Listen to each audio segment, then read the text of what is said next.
Good evening from London. Welcome to Piers Morgan Uncensored. It's almost 4 years now since Harry and Meghan made the groundbreaking announcement. They were quitting the royal family, stepping down as senior royals, moving to the United States and finding freedom. Well, since that moment, they've systematically and relentlessly exploited. All right, let's get into it. The royal bombshell that refuses to die. Harry and Meghan's racism allegations against the royal family. It's been years since their infamous Oprah interview, and yet, somehow, it's still making headlines. Now, Piers Morgan is at the center of a fiery debate demanding answers. Were the claims exaggerated? Is the monarchy really racist? And should Harry and Meghan lose their royal titles? Their existing royal status to make as much money as possible, while simultaneously trashing the royals and the monarchy to preserve their exposure and relevance. I think it's time we brought the Sussex circus to a formal end. Conservative MP Bob Seeley is now introducing a bill in Parliament to strip them formally of their titles. The Duke and Duchess can be Mr. and Mrs. like the rest of us, he said. Someone doesn't want to be a royal, that's a decision we respect. They shouldn't keep the titles and privileges if they trash an institution that plays an important part in our nation's life. I think he's right. And as he also says, the baseless racism claims that are now embroiled the King and Princess of Wales, well, they should be the final straw, shouldn't they? The author behind those damning claims, who claims he wasn't the author behind those damning claims, but who else could he have been the author of those damning claims, given it was in the manuscript of his own book in which these damning claims were made? Sussex lab dog Omid Scobie is still tying himself in the web of his own lies. Yeah, what a series of events, right? And what a frustrating experience for me for a book that was so heavily vetted, legaled, I's dotted, T's crossed, and a book that I was extremely proud of, now completely overshadowed by an event that has caused me a lot of frustration as well. We have a full investigation going on into this series of events that happened. Yeah, I know you're frustrated, buddy, but imagine how frustrated King Charles is, or the Princess of Wales, that somehow they got called racists in a manuscript you claim you didn't actually draft that way. That's frustrating, isn't it? When the entire world is encouraged to think that you were named as racists. Trust me, you don't want to miss this breakdown. But before we dive in, if you love straight talking, no nonsense debates, hit that subscribe button and turn on notifications. Let's get started. The Oprah interview, where it all began. In March 2021, Harry and Meghan sat down with Oprah and dropped a bombshell. Meghan claimed concerns about Archie's potential skin color within the royal family. Harry confirmed it, but they didn't reveal who made the comments. This allegation sent shockwaves worldwide. Little bit more frustrating than you not being able to work out why a draft of your own book appeared in the Netherlands and was translated from a copy that had the names on it that was sent to them apparently by your agent. How did your agent get that if you didn't write it? Does your agent write your books, Omid? Well, The Times has reported, like I said, that earlier version of the book did contain the names, and it was sent to the Dutch publisher. Harry and Meghan have stood by in stunning silence. So unlike them, isn't it? When private conversations of the kind that Meghan had with Charles in private letters began to circulate in this book as well, containing the names of the two people that she and Harry claim were racially insensitive about the potential skin colour of their baby. Now, these two can't normally wait to set the record straight, to sue, to go to court, to hold people to proper account for invasion of private correspondence or conversations. Why aren't they doing it now? They claim that they had nothing to do with Omid Scobie's new book. But you might remember Meghan claiming that about his last book. And then a strange thing happened. She was suing a newspaper, ironically, for invading her privacy over private correspondence. Rather similar to the situation we find ourselves in here. And when it came to the court case, after the book had been published that she had nothing to do with, she was forced to apologise because it turned out that not only had she had something to do with it, she'd given briefing notes to her aide to go to a meeting with Omid Scobie and brief him for the book. So she was a primary source for that book. So I don't know what you make of the silence from the Sussexes. We're into nearly week 2 now.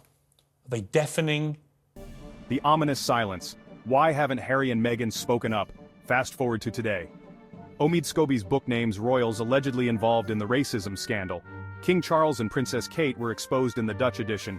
Harry and Meghan have stayed completely silent. No denial, no outrage, no lawsuits. That's weird, right? So why aren't they speaking up now? Comment below and hit subscribe for more deep dives. Damning silence. Weird, right? Well, the question of whether they should keep their titles, in my view, comes down to this. And it's that if you're going to spark a race row, if you're going to accuse two senior members of our royal family of being racists, and if you're going to then deliberately not say the names for 2 years, so the whole world speculates over which member of this white supremacist family was racist, tarring them all with the brush.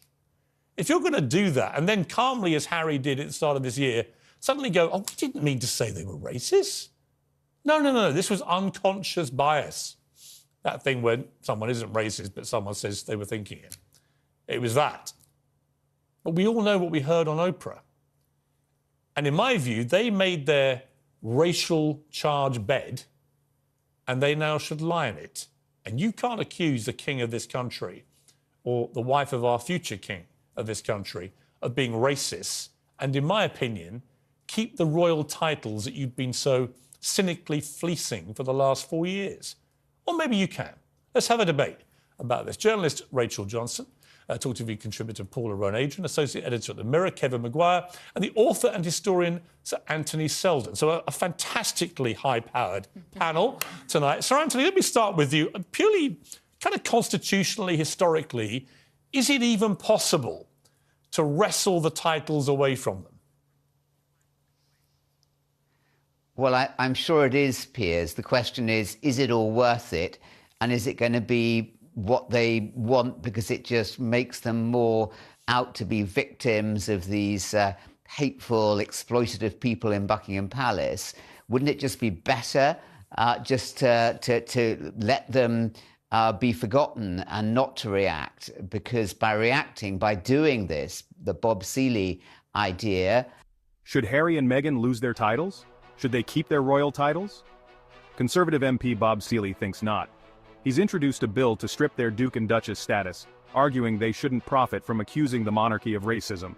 Piers Morgan agrees. He says they've trashed the royal family while cashing in, but some argue taking their titles away makes them bigger victims. What's your take? Drop a comment.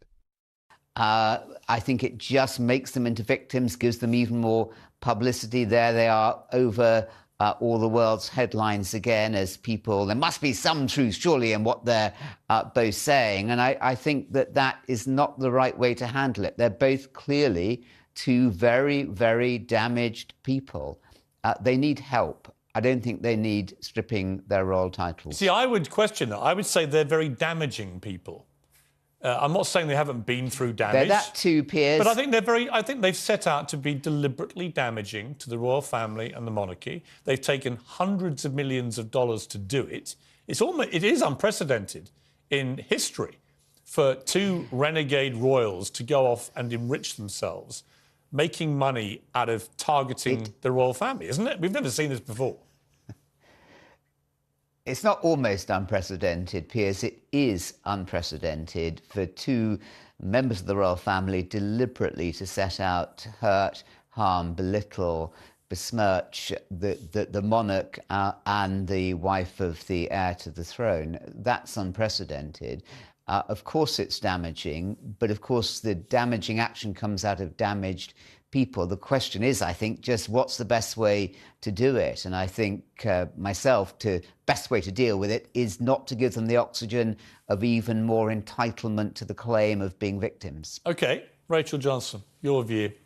Well, Sir Anthony, as ever, as an eminent historian, has put the argument for killing with kindness.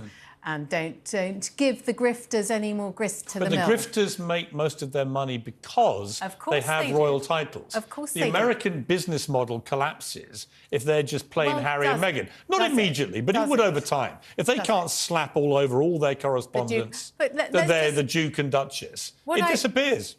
Is the monarchy actually racist? This is where the debate gets even messier. Piers Morgan argues that the monarchy has evolved, the royal family has increased diversity and engaged in global humanitarian work. Critics point out past scandals, like Princess Michael's racially insensitive brooch. They say the monarchy still has work to do. So what's the truth? one thing's for sure, this conversation isn't going away anytime soon. Final thoughts and what's next? So where do we go from here? Harry and Meghan continue to stay silent. Piers Morgan isn't backing down. The monarchy is trying to move past the drama, but will they ever be able to? Drop your thoughts in the comments. Hit that subscribe button and turn on notifications. See you in the next one.